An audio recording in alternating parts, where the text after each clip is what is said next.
आई, आत्या,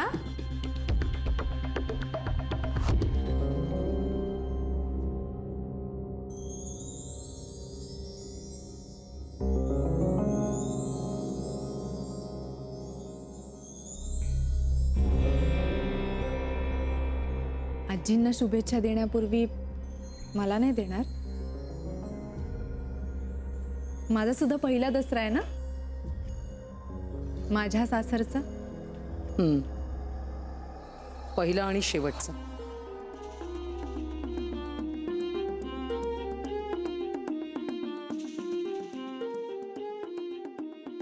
ओके.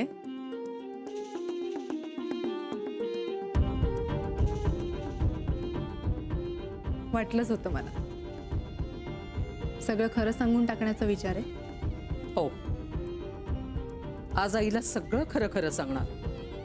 त्यामुळे तुझं आज सीमोल्लंघन नक्की. तयार राहा.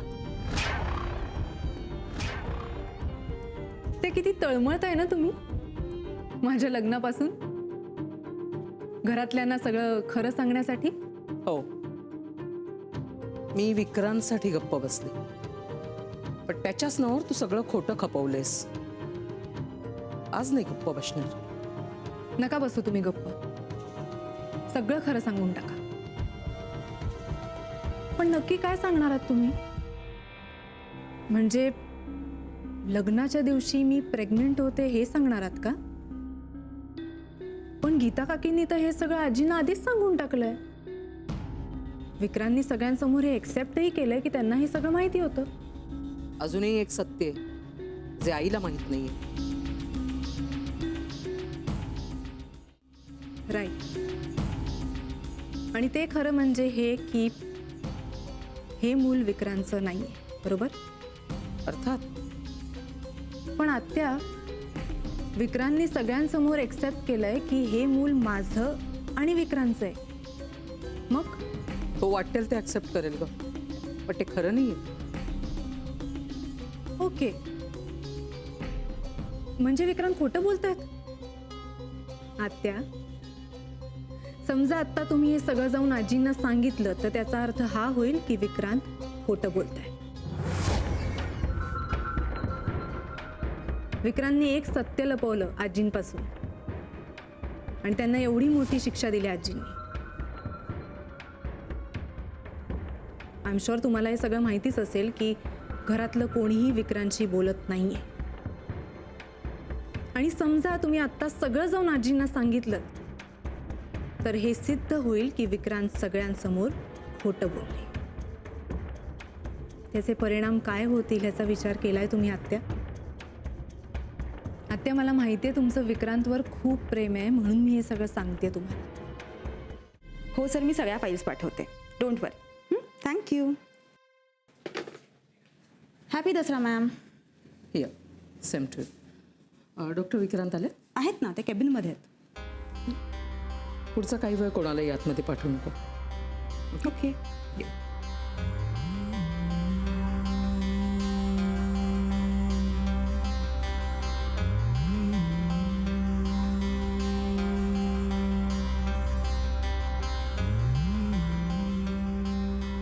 दसऱ्याच्या हार्दिक शुभेच्छा.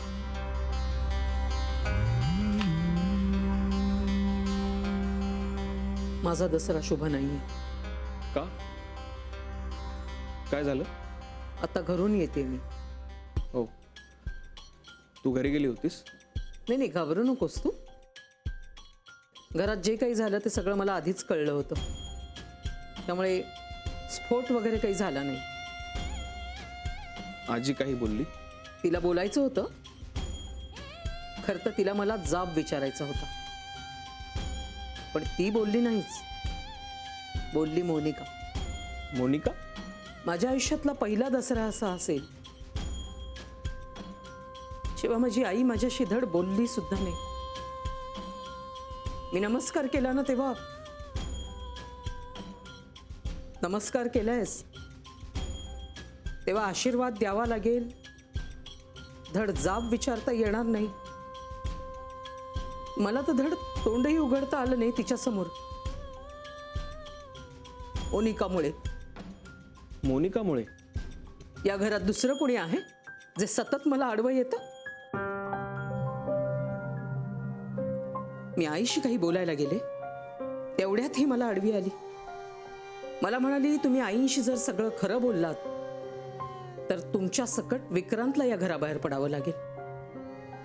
आणि तुमचं खरं सांगणं म्हणजे तुमच्या विक्रांतला तुम्ही खोटं ठरवण्यासारखं आहे, असं वर म्हणाली. आत्या तू हायपर होऊ नकोस, शांत हो. शांत? तुझ्या इतकं शांत राहण्याची क्षमता माझ्याकडे नाहीये रे बाबा. जेव्हापासून मला खरं कळलंय ना, तेव्हापासून मला माझीच लाज वाटते. राग येतो मला माझाच. तुझाही. आत्या मोनिकाचं प्रत्येक खोटं पदरात घेत बसला असतो. शेवटी वाईट होऊन होऊन काय होणार आहे असं म्हणत असताना तुझं फक्त वाईटच झालेलं पाहते मी. तिचं खरं लपवण्यासाठी तिने तुला खोट्यात पडलं. अरे किती खोटी गोष्ट रचावी माणसाने. It's height. काय वेळ आली रे तुझ्यावर? आणि या सगळ्याचा परिणाम म्हणजे घरातल्या सगळ्यांनी बहिष्कार टाकलाय तुझ्यावर. कोण आहेस रे तू? कोण आहेस? संत आहेस? महात्मा आहेस? का देव आहेस? कुठून येते कुठून एवढी शक्ती तुझ्यात? काय विचित्र परिस्थिती आली आहे आपल्यावर.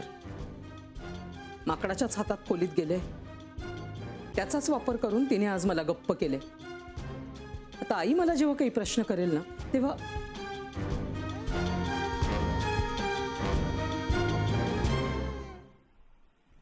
सॉरी, मी आत्ता येणं चांगले मॅनर्स नाही आहेत. पण मला सारिका बाहेर म्हणाली की तुम्ही खूप अपसेट वाटलात. मला अंदाज आलाच की घरी काहीतरी झालं असणार.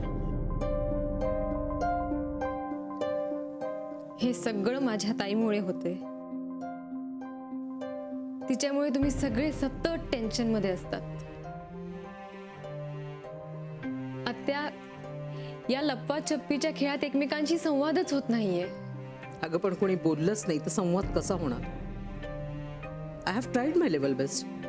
घरातल्या प्रत्येकाला फोन केलाय मी, कुणीही माझा फोन उचलला नाही. आईशी बोलण्याचा प्रयत्न केला, तिनेही माझ्याशी बोलणं टाळलं. मग कसा होणार संवाद? आणि आज तर तुझ्या बहिणीनेच माझं तोंड बंद केलंय. चोर तो चोर वर शिरचोर. सगळीकडून मुस्कटदाबी होते नुसती. काय करायचं हा प्रश्न आहे. आत्या प्लीज काम डाऊन. तुम्ही इतका त्रास नका करून घेऊ. त्यापेक्षा आपण हा विचार करूया की विक्रांत आणि आजींमध्ये परत बोलणं कसं सुरू होईल. मी फक्त या गोष्टीचा विचार करतो की आई आणि विक्रांत एकमेकांशी बोलायला कसे लागतील. विजय, माईचा राग तुला काही नवीन आहे का? जोपर्यंत तिच्या मनात येत नाही तोपर्यंत काही एक होणार नाही. हो, मान्य आहे मला मधु काका, पण म्हणून आपण काही प्रयत्नच करायचा नाही का? हा, तुझ्या हिमतीची मात्र दाद द्यायला हवी. माईने जो आदेश काढलाय त्यावर कुरघोडी करायला निघालायस तू. नाही ना बाबा, माझी एवढी हिंमत नाही. मग मी एकटा नाही ना. म्हणजे माझ्या मागे मोहन आहे. हो, मी आहे, गीता आहे, बहिणी, आपण सगळे आहोत. हे बघ, मी याच्यावरती खूप विचार केला आणि माझ्या असं लक्षात आलं मधु काका की काय झालं की एकीकडे आई आहे, एकीकडे विक्रांत आहे. आपण सगळे विक्रांतच्या मागे आहोत, बरोबर? पण या दोघातली दरी मिटवणार कशी? कशी तूच सांग ना. ब्रिज बांधून. आमच्या मनूचं लग्न व्हावं असं मला आणि हिला सुद्धा वाटतंय. आम्हा दोघांना असं वाटतंय की तुम्ही मानसीशी बोलून बघा. तिला तुमच्याविषयी खूप आदर आहे, म्हणून कदाचित ती तुमचं ऐकेल असं वाटतंय. प्लीज बोलाल ना?